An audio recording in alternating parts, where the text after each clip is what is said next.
రోజు జూన్ 14 రాత్రి రోజు వచ్చిన ప్రదేశానికి మీరు రావడం జరిగింది. ఇప్పుడు ఆ రూమ్ చూసిన తర్వాత మీకు వచ్చిన సందేహం ఏమైనా ఉన్నాయండి? వాడు పక్క ప్లాన్ గానే చేశాడండి. ఎవరికి చెప్పకుండా 11వ తారీఖున ఆల్రెడీ రూమ్ బుక్ చేశాడండి.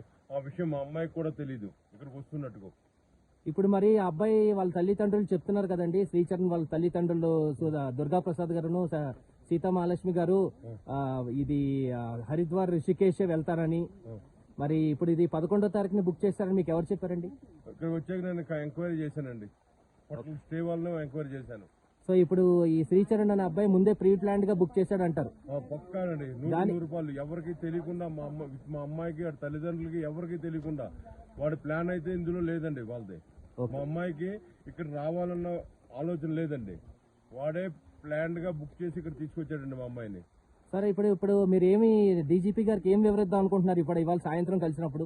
ఇదే విషయాన్ని వివరిస్తానండి. వాడు పక్కా 100 రూపాయలు మా అమ్మాయిని చంపడానికే తీసుకొచ్చాడు నేను వివరిద్దాం అనుకుంటానండి. ఇక్కడ వచ్చి చూసాక ఈ ఏరియాకి మానవుడు అనేవాడు ఎవరు రాడండి.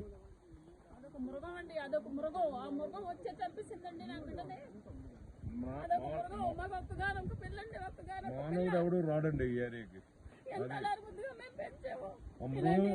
అర్ధరాత్రి 11:30 గంటల టైంలో ఈ కొండల్లోకి రావాల్సిన పని ఎందుకు వచ్చిందండి? ఒక మనిషి జన్మ ఎత్తే వాడు ఈ కొండల్లోకి రాడే 11:30 గంటలకి. వాడు మృగం కాబట్టి ఈ కొండల్లోకి వచ్చి మా అమ్మాయిని ప్రీ ప్లాన్ గా ఇచ్చేసాడండి. ర్యాప్ చేసి మరి ఇచ్చేసాడండి. మీకు ఇంకా ఇప్పుడు వాళ్ళ తల్లిదండ్రులు కూడా అనుమానం ఉందండి, లేదంటే ఇప్పుడు శ్రీచరణ్ మీద ఒకరి మీద మీకు అనుమానం ఉందా? వాళ్ళ తల్లి అందరి మీద ఉంటుందండి. ఎవరు బిడ్డ వాళ్ళకి ప్రేమ అండి. వాళ్ళ తల్లిదండ్రులు వాళ్ళ పశువులా పెంచారేమో. వాళ్ళ కళ్ళకి గంతలు కట్టుకున్నారని నేను అనుకుంటున్నాను. ఇవాళ కళ్ళకి గంతలు కట్టుకుని పెంచారు కొడుకుని.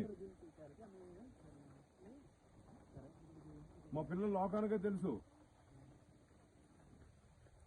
సరే సార్, ఈ తల్లి తండ్రి మీ ఆవేదన మాకు అర్థమవుతున్నది, కానీ ఈ ప్లేస్ని చూసిన తర్వాత నాకే కొంచెం నిర్మాషంగా అనిపించి ఈ రాత్రి వేళ ఎలా వచ్చారు ఆ రోజు అని నాకే అనిపిస్తుంది. మీకు అనిపించడంలో తప్పులేదమ్మా. కొంచెం ముసూరి వచ్చాము అంటే మా అమ్మాయి అర్ధరాత్రి అప్పుడు ఇక్కడికి ఎలా వచ్చింది, ఎలా తీసుకొచ్చాడు? మేము రావడమే చాలా భయంగా వచ్చామండి. డే వచ్చాము మేము. ఇక్కడ ఇంత భయంకరంగా ఉంది వాతావరణము. ఆ కియానా హోటల్లో ఏం జరిగింది అన్నది మాకు అర్థం కాలేదు. అందుకే ముసూరి వచ్చి మేము ఎంక్వైరీ చేసుకుంటున్నాము.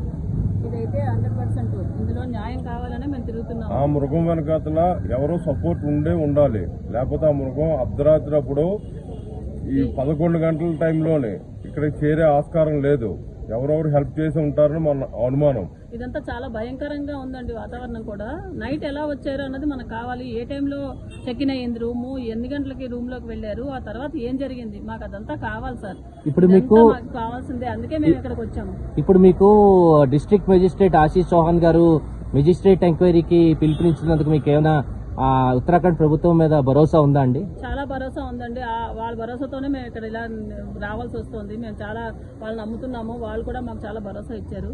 మీరు ఇప్పటికీ నమ్ముతారా అండి మీ శ్రీచరణ్ మీ అల్లుడే ఇది చేశాడని మొత్తం అంతా? మేమంతా నమ్ముతున్నామండి. ఇదే చేశాడు అని కూడా నేను నమ్ముతున్నాను, ఈయన నమ్ముతున్నారు, మా ప్రపంచమే నమ్ముతోందండి.